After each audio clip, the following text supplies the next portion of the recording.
Lintas ND Pagi, Pro 1 RRI ND. Pendengar, kita mulai sesi wawancara. Hari ini Lintas ND Pagi ada 4 topik wawancara. Kami mulai dulu dari Kabupaten ND, pendengar ya. Setelah masuk PPKM level 4, TNI dan Polri yang tergabung dalam Satgas COVID-19, Satgas Penanganan COVID-19 Kabupaten ND ini melakukan penyekatan di beberapa wilayah di Kota ND.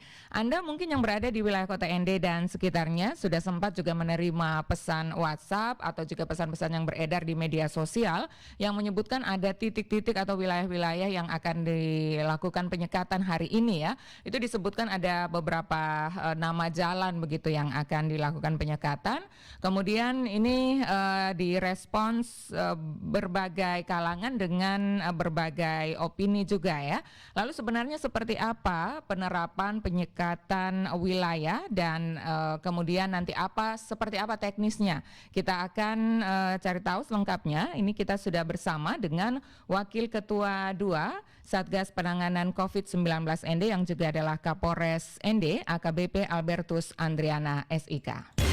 Pro 1, Kanal Inspirasi. Komandan, selamat pagi. Selamat pagi, Mbak. Ya, salam sehat. Semangat Pak Kapolres ya. Ya, salam sehat, Mbak. Ini sudah siap-siap untuk melakukan penyekatan atau masih apel dulu? Seperti apa nanti hari ini?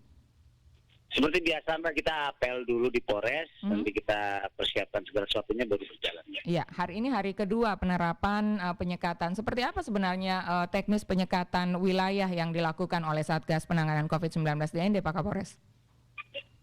Baik, Mbak, jadi sesuai dengan Indagri nomor 30 tentang pemberlakuan pembatasan kegiatan masyarakat level 4 di wilayah Kalimantan, Nusa Tenggara, dan juga Papua. Jadi untuk penyekatannya sendiri di wilayah ND itu bagi para pelanggar protokol kesehatan dan juga pelanggar lain-lainnya. Seperti itu, Mbak. Iya, jadi nggak usah khawatir lah. Iya, kalau misalnya dengar kalimat penyekatan wilayahnya saja, mungkin ini akan menjadi polemik begitu. Masyarakat ada yang menanggapi kalau belum tahu informasinya langsung was-was, langsung takut ya. Sebenarnya ini hanya seperti apa sih Pak? Ini seperti operasi-operasi gabungan TNI Polri seperti biasanya begitu? Pemeriksaan di jalan ya, itu seperti apa? Jadi hampir seperti biasanya. Jadi bagi masyarakat yang tidak melanggar protokol kesehatan dan tidak ada pelanggaran lainnya, tidak usah khawatir, lewat saja melakukan kegiatan aktivitas seperti biasa. Oke, pelanggaran prokes yang dilihat saat itu adalah apa saja selain tidak menggunakan masker? Apalagi Pak Kapolres? Ya, tidak menggunakan masker, terus pelanggaran lalu lintas itu kita semua hentikan. Dan juga misalnya ada kendaraan umum, tetap kita hentikan dulu, kita lihat ke dalam. Apabila semuanya sudah sesuai dengan protokol kesehatan, tidak ada hal-hal yang mencurigakan juga, bisa lewat juga, Mbak, gak ada masalah. Oke, ranah Kepolisian Resort ND adalah penentuan wilayah, kemudian Kodim 1602 ND adalah untuk fungsi 3T-nya ya, tracing Iya, betul, itu. Mbak. Dalam operasi gabungan ini, kemudian nanti setelah ada yang melanggar prokes, apa yang dilakukan di tempat selain swab pada saat itu? Untuk para pelanggar protokol kesehatan itu nanti kita lakukan rapid antigen. Apabila terpapar COVID-19, maka akan dilakukan pemeriksaan lagi apakah layak dilakukan isolasi mandiri di rumah atau harus dilarikan ke Parilonga begitu, Mbak. Jadi langsung tahapannya langsung semuanya berjalan. Swabnya itu dilakukan di tempat itu, berarti ada keterlibatan nakes juga, Mbak. Di tempat itu juga. Iya, ini gratis ya Pak Kapolres ya? Oh iya, gratis, Mbak, gratis. Oke, kalau kemudian nggak bayar. Kalau kemudian dimanfaatkan oleh masyarakat misalnya swab gratis itu diminta surat keterangannya untuk diperlukan masyarakat, ini boleh begitu mendapatkan surat keterangan bebas COVID atau positif seperti itu Pak Kapolres? Oh enggak, kalau sampai surat keterangan bebas segala macam, kayaknya nggak sampai di situ. Kita hanya ambil random sampling aja. Jangan sampai nanti pelaku perjalanan sengaja membuat pelanggaran protokol kesehatan nih Pak untuk dapatkan surat bebas COVID.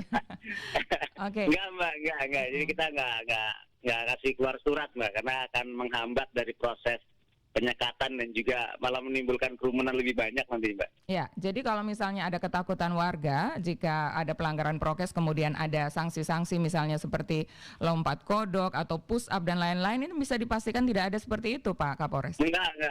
Kalau sampai lompat kodok enggak lah. Cuman kalau misalkan ada pelanggaran lalu lintas di situ, misalkan knalpotnya racing lah atau nggak pakai helm, paling kita suruh kembali ambil helm atau lengkapi surat-surat dan perlengkapan, langsung bisa kembali. Seperti itu, Mbak.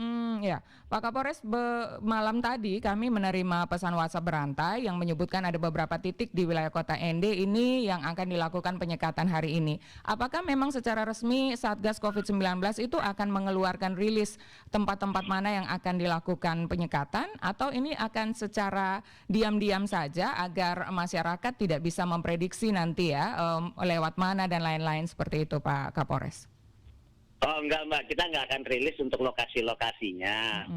Jadi yang ada di WhatsApp yang beredar di masyarakat itu nggak benar. Maksudnya titiknya tidak benar. Kayak kemarin sendiri kan beda lah gambarnya sama pelaksanaannya. Cuman yang pasti ke depannya agar hasilnya juga efektif, kemungkinan rencananya kami ada 12 titik. Yang pasti titiknya itu di perbatasan antara kabupaten. Nah, kalau itu pasti. Cuman kalau yang di dalam kota dan sekitarnya itu tidak ada yang tetap, Mbak. Nanti kita selalu berubah sesuai dengan kondisi di lapangan. Jadi bisa dipastikan Pak Kapolres, gambar yang beredar di medsos, di WhatsApp itu bukan dikeluarkan oleh Satgas Penanganan COVID-19 Kabupaten Ende? Oh tidak, Mbak, enggak sama sekali. Oke, baik. Agar ini kemudian tidak menjadi polemik dan keresahan kepada masyarakat, silakan himbauan Pak Kapolres sebagai Wakil Ketua 2 Satgas Penanganan COVID-19 Kabupaten Ende, Pak Kapolres. Oke, saya jadi menghimbau ke masyarakat, marilah kita disiplin menerapkan protokol kesehatan dan juga disiplin dalam peraturan yang lainnya. Dan jalankan aktivitas seperti biasa agar perekonomian tetap bisa berjalan seperti biasa, meningkatkan perekonomian dan pengembalian ekonomi dari Indonesia, khususnya di Kabupaten Ende. Iya. Jadi nggak usah takut, laksanakan kegiatan seperti biasa. Oke, baik. Terima kasih Pak Kapolres waktunya bersama kami pagi ini. Selamat melanjutkan aktivitasnya. Salam sehat Pak Kapolres. Salam sehat.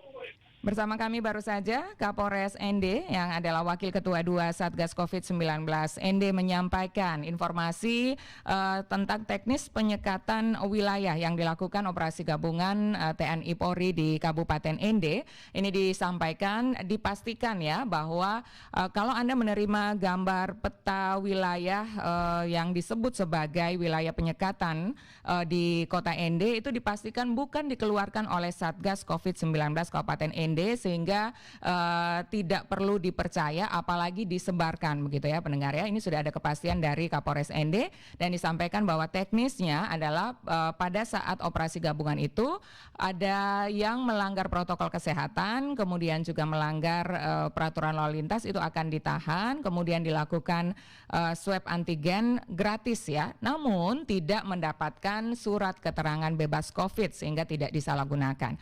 Oke pendengar, informasi lainnya masih akan menyusul hadir pada pukul 7.30 nanti kami akan bersama dengan PLT Bupati Lembata Thomas Olalangudai. Kami akan hadirkan informasi karena ini setelah 15 tahun BBM langka di kabupaten tersebut, saat ini pemerintah Kabupaten Lembata menghadirkan investor minyak. Dari mana investor minyak tersebut? Kemudian apakah sudah bisa menjawab kebutuhan BBM di Kabupaten Lembata? Selengkapnya ikuti bersama kami di Lintas Ende Pagi. Lintas Ende Pagi. Pro 1, Kanal Inspirasi.